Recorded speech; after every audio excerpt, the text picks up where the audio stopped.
Yo, Dan Larson here. Welcome to Synthesize Sunday 40. And in this episode, I want to show you how to make this cool, old school, well, not very interesting, but very gritty and dirty and rusty sounding, distorted Neuro drum and bass sound.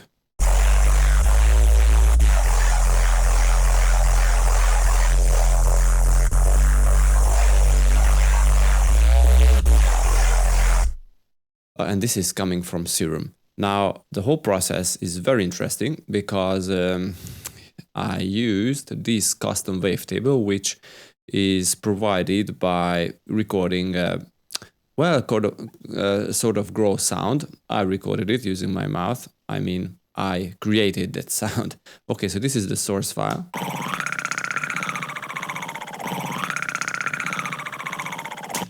It's pretty weird.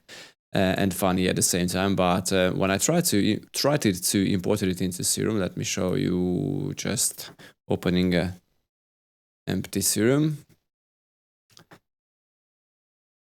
Simply Serum wasn't able to handle this stuff. So if I drop it like dynamic pitch 0, as you can see, it totally messes up the stuff. It just can't recognize the cycles. So let's try a different algorithm. Still not good. Pitch follow, or pitch average, sorry. Still not good. 2, 4, 5. We are a little closer now, but still not good. Let us check the 501. It's a little closer, but still not good. Yeah, we are closer, but it's not really good, not at all. Maybe this 2001 is the closest. Sorry. Yeah, it's very chaotic, and because it is a very low pitch sound, we cannot really, detect the pitch. The frequency, the note of it. So what I had to do is slice up all the cycles in. I think I used. What is it? Where are you? SoundForge. So I had to use SoundForge. I had to import it and slice up and export all the stuff, all the cycles. Where are you, SoundForge? Here is it. Okay, so. Let's growl. Here is the original file, and I had to find all the cycles. These guys here, we can clearly see the cycles here.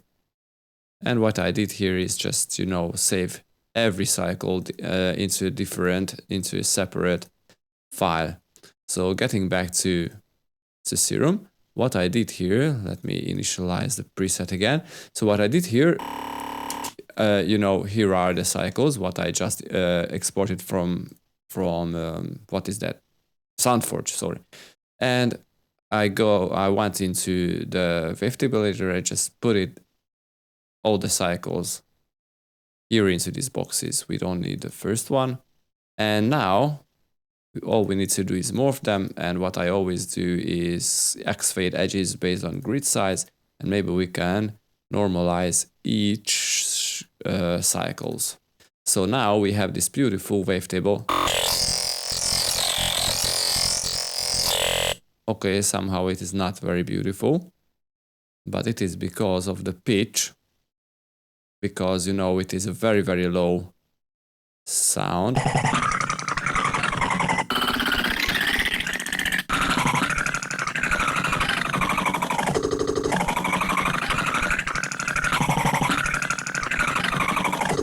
But it works because if we get back to our original sound, let me try to declick everything here, all the noise, all the effects.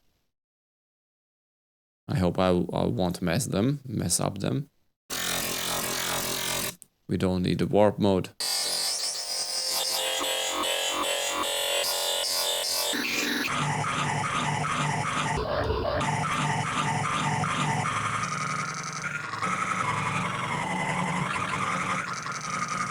So it's basically the same. Now, if we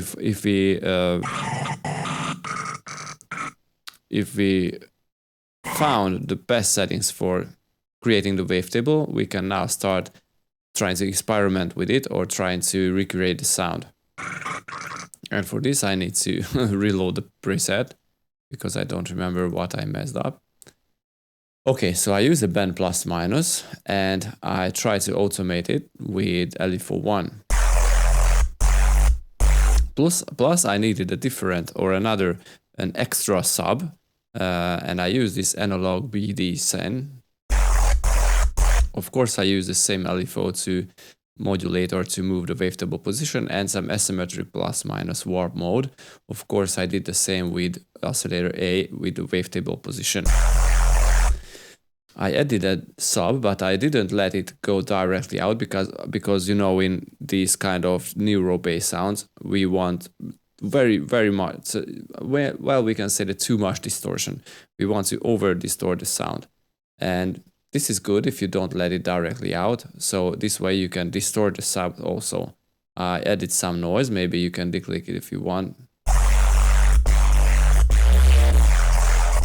The sound this way gets a little more clearer, but maybe you want more dirt. It's really on you and on your taste.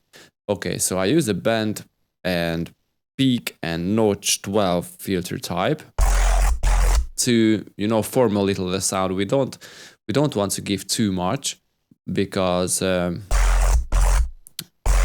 I think here the method was to make a movement where on the first position I want to have more high, and at the low position I wanted to have less highs, I mean high frequencies. And this is why I automated the morph, where it goes from band to notch, and the cutoff to move between, I mean moving the frequency spectrum a little.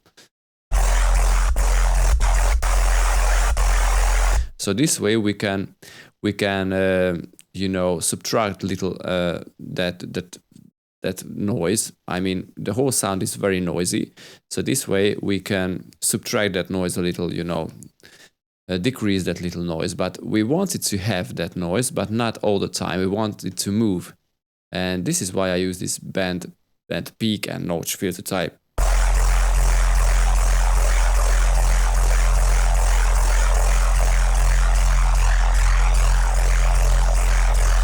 Anyway, you can play with the settings.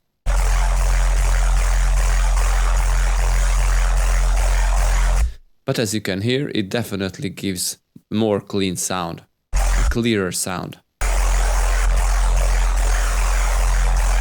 Okay, so getting back to the getting to the FX section. So the main stuff here is the distortion, because without the distortion, the whole sound turns into more dubstepy kind of sound.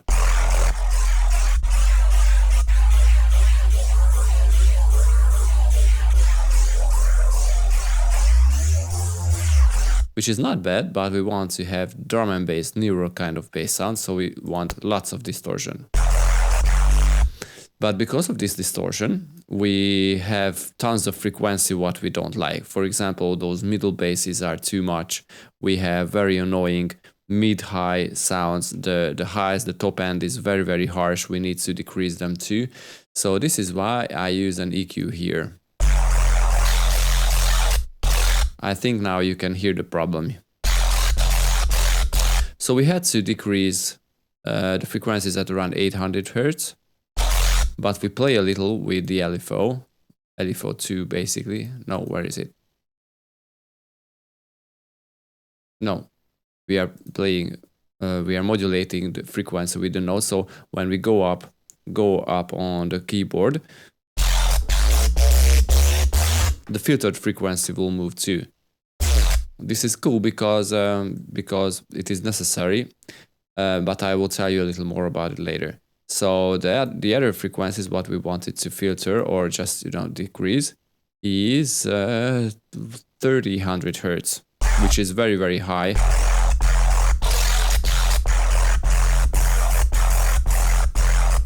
We don't want that ear bleeding highs. Okay, we now took care of those highs, but there is another problem here, the mid basses. And this is what I use, where I use the band reject filter. I set it to around 190 hertz. I set the width to about 30%, sorry. And we get this sound from this one.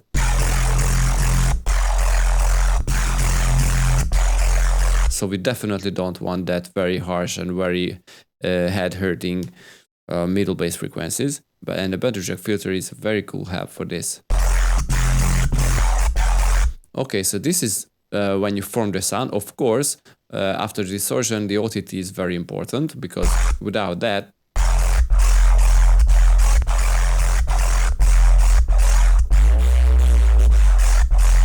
it's not very cool.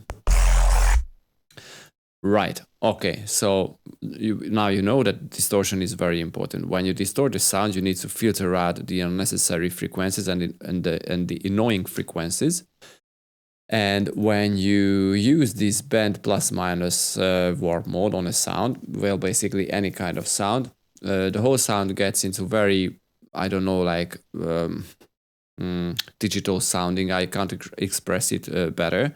So you need to wash out everything. You don't want very high bleeds, very high sharp, I don't know, those ear bleeding frequencies. And for this, the hyper, which is an unison, and the chorus effect gives a very good effect, a very good result. Because without them, the whole sound is like this. It is too digital. You can clearly hear the frequencies and the cycles moving back and forth. For some cases it can be cool, but for Neuro you definitely want those extra noises, not noises, those extra voices, what unison and chorus gives. And altogether they play really well with the distortion.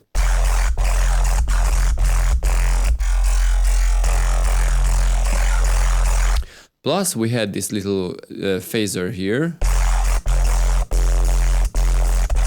which again plays really well with the distortion, because it brings out some frequencies and cuts out some frequencies which aren't necessary.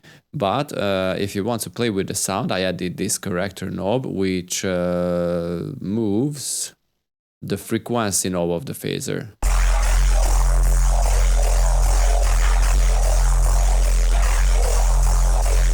Okay, so this is a nice sound, and I don't know if you know, but I'm sure you know that in most of Neuro basses and Neuro productions, producers resample their sound, and the case is the same here. Because if you want to play it on a higher note, it just changes, the whole sound changes. It's not very natural. Well, maybe this is natural, but what Neuro producers do is what your ears used to. Oops, sorry, I forgot to click the mono legato.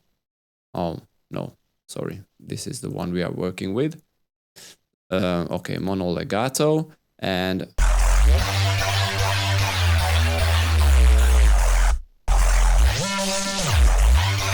these are not those sounds what you want to achieve in a Neuro production. Okay, so first let's try to, let me delete this, resample the sound of this first Serum copy by checking this resample and try to resample on F. Okay, that will be cool. Wait, let me play with the knob, with the corrector knob here. Okay, let's try it again.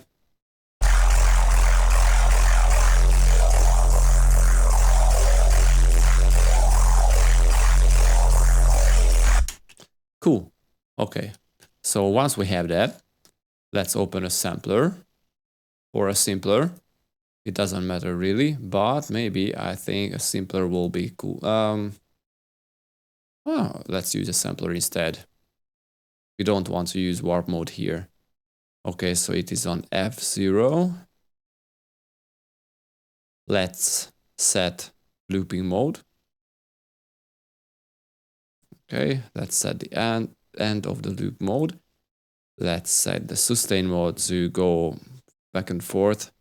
I mean, it will start always from the start. And let's set the crossfade. Oh, we don't want the filter here.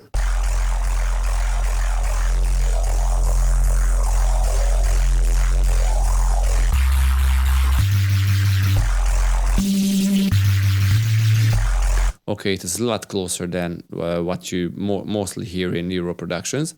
What we already and we still want to use is this glide stuff. We want to use portamento or glide, but some more time will be needed.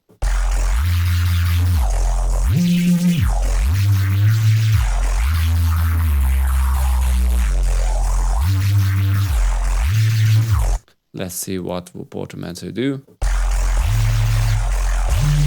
Oh, we don't want to use where is it? Where are the voices? So we want to make the whole sound monophonic. Okay, this is it.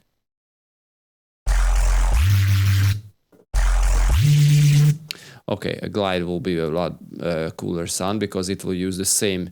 I mean, it will use the same note. It's just, you know, it will give the same effect if you used the pitch wheel.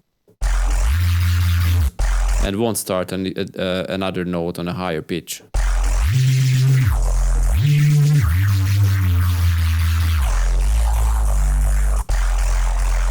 So I think this is a cool sound for Neuro productions. And you know, it is a cool idea to record your own sound, your own voice, import it into Serum and try to play with it. So if you want this kind of sound, you need to remember two things: distortion and voices, unison voices, chorus, and of course EQing and filtering is very important at the end to get rid of those annoying sound. So if you enjoyed this little tutorial, you can download the whole stuff, what I used here, this growly wavetable. Well, not the wavetable, but the original sound and these cycles, the separate sounds cycles. You can download this Serum preset. And if you enjoyed it, please subscribe, drop a like and comment. I really love reading your comments, and see you next week, guys. Oh, and of course, I can wish you now, because it is the 2nd of January, a happy new year, a prosperous happy new year. And see you next week, guys. Bye-bye.